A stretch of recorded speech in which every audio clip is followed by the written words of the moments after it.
One of the things that is an earmark of great relationships and sets them apart from relationships that are ho-hum, okay, or just up to the level of good, is the depth of the level of intimacy that the two partners enjoy. And the way we define intimacy is in, to, me, see. When you look in the dictionary, intimacy is defined as innermost. So this is an agreement that we make with only the special, precious few in our life. Maybe only one, maybe two, maybe three. The closest people who are privileged and who have the honor of knowing the deepest part of myself, and it's an exchange, that they allow us to know the deepest, innermost parts of themselves too. The deepest longings, the wildest dreams and visions for our lives, our mistakes and magnificent failures, our feelings of inadequacy, all of our fears and all of our longings, and the things that we don't normally reveal to other people in more superficial conversation. I'm sad to say that sometimes people have lived together for decades and they don't really have intimate conversations. Harville Hendrix calls these people psychic strangers. What a shame and what a waste to live with somebody and not to commit yourself to creating the kind of safety and trust that really allows ourselves to come out of hiding and to show who we really are to each other. Now, intimacy can take a lot of different forms. What we're talking about in this moment is not sexual intimacy, but emotional intimacy.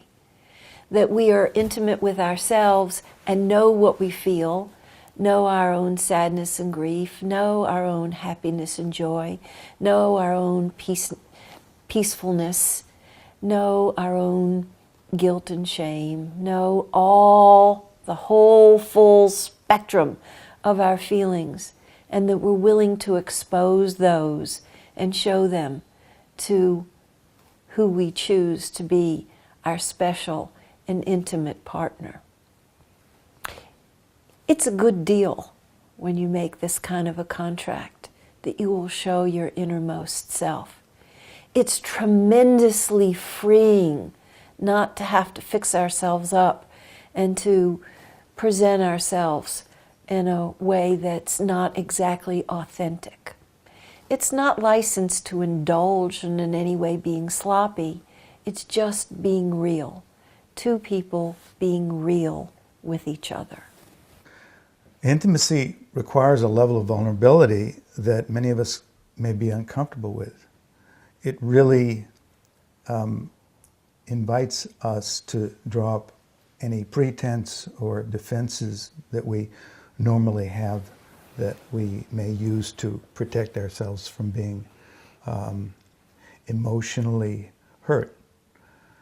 And there's no way to experience intimacy without the willingness to really open up our hearts and allow what's within us to be exposed.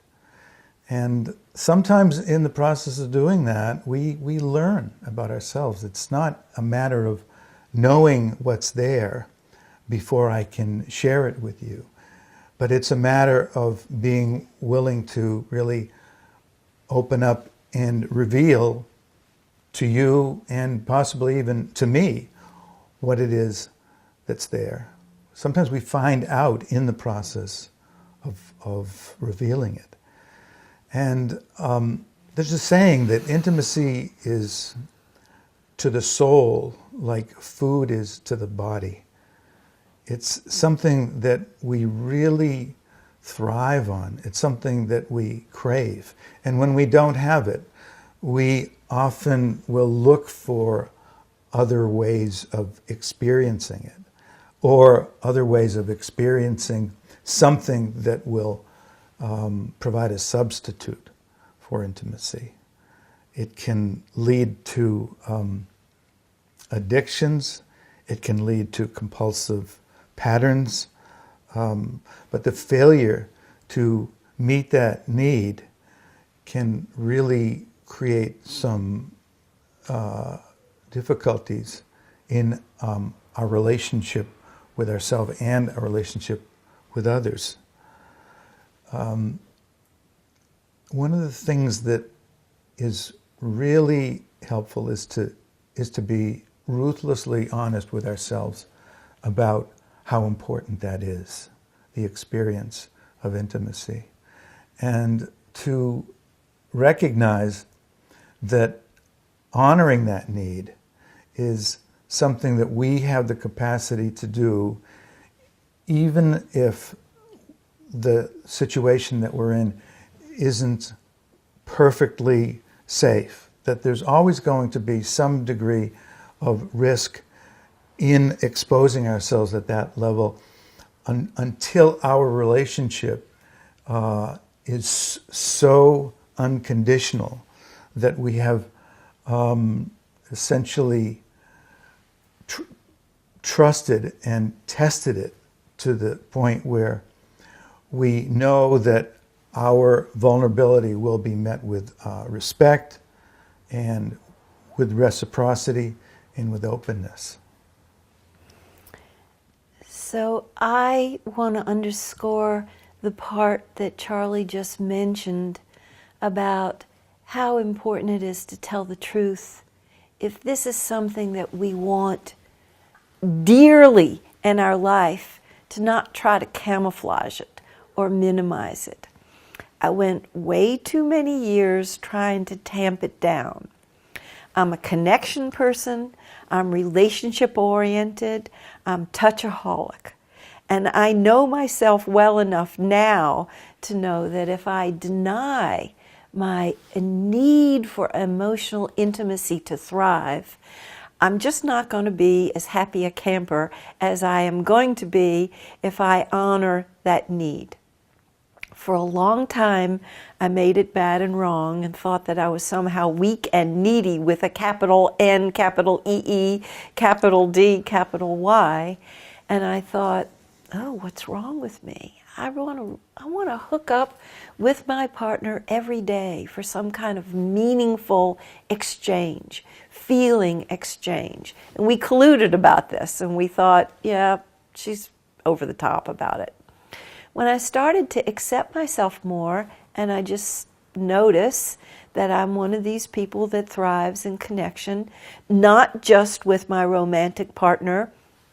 I love connecting with people so much that I had to make a whole career out of being a psychotherapist and a seminar leader so I could have people on a regular basis to have deep and meaningful, soulful connections with all the time. That's what lights my life up. So we established a ritual that we do as a regular practice. We've been doing it for years. We've come to call it cuddling meditation. And I get up in the morning and I use the restroom and brush my teeth, and so does he, and we get right back in bed. And unclothed, we cuddle and we hold and we hug and we talk and we share. And sometimes it's 5 or 10 or 15 or 20 minutes or 25 minutes. And I've got jet fuel in my veins. I'm ready to reach my day. Come on, world, whatever you got in the way for me with challenges, I'm ready for you. I find that when I don't have that meaningful, intimate connection, that I don't feel as vigorous and eager and bushy-tailed to meet my day. So if you happen to be one of these people who thrives on intimate connection, make sure that you take responsibility for having the kind of connections that fill your soul tank up and that allow you to thrive in your life. Yeah, and being on the receiving end of that, where my awareness of my need for that kind of experience wasn't as acute as Linda's was. She took responsibility for initiating that ritual, what's become a ritual for us, in a way that made it much easier for me to accept it as an offering and a gift rather than a requirement. And that was a really important part of it, because I saw that there was a lot in this for me to go along with that, and to respond, and to to integrate that ritual into my life too. Thank you for being open to my influence. Well, yeah, I mean, there are some things that you've provided that definitely have paid off for me too. So that was one of them, and now it's something that I'm just as likely to initiate in the morning as she is. But one of the things that really made it easier for me to do that was that you never presented that as an obligation or something that you were entitled to, that I had to accommodate. But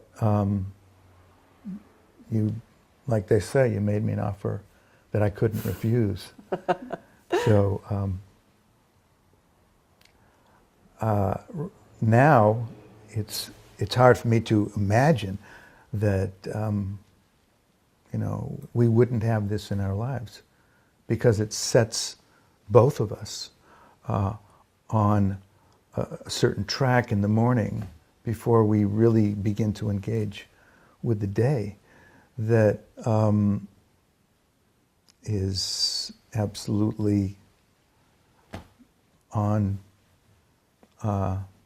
target. I often say that before I even get out of bed in the morning, I'm already having a great day. Mm-hmm. Yeah. Yeah. So, and there are times when some people really feel the need to schedule it certain times. Maybe they might have an evening a week, or certain times during the course of their lives, to make sure, like we have, that they don't miss that. But there are always those times when you get a little surprised, and where there's a little opening for some time to just be together, and it could be sexual intimacy, it could be emotional intimacy, it could be just a quality of presence with each other that really leaves both people feeling reaffirmed and loved and just energized.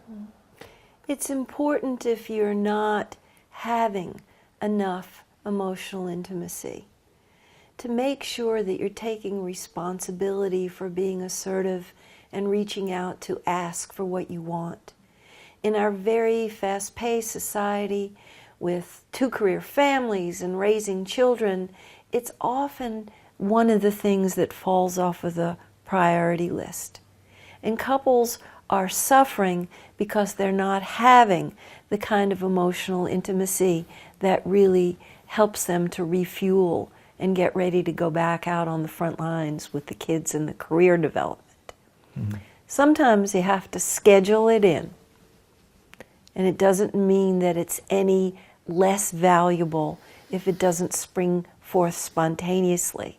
Sometimes we have to be very planful and organized about clearing our schedule of all of our other commitments, because this is just as important as anything that we do. I think what it comes down to really is making it a priority, making it something that's as important that we incorporate in the relationship as anything else that we do. It's got to be a high priority, and that priority naturally occurs, I think, when we have experienced the benefit of what sometimes just a brief period of time can make, of how much fulfillment comes from that connection time, then we naturally want to make it a high priority. It's not something that we have to do. It's something that we're not willing to not do. Usually there's one in the pair that's more keen on having the intimacy connection time. More responsibility falls to that person because they'll be feeling the longing for it before the other one will notice. It doesn't mean that they don't love us or that it's not important to them. They can just get distracted by other things and they're just not built the way we are. So if you're the connection person and you're longing for intimacy, honor that. Be willing to reach out more often, just to make sure that you get that need met. Yeah. It may not always seem, quote, fair that you're the one who seems to be taking the initiative rather than the other person. But in general, what I've noticed has happened with, I mean, certainly with us and with other couples that we've worked with, that over time, as both people really begin to feel the benefits from it, then the other person who had been in the more passive role takes a more active role Absolutely. in the process. So sometimes you just have to be willing to hang in there a little bit longer, and chances are pretty good that that pattern will give way to a more reciprocal pattern.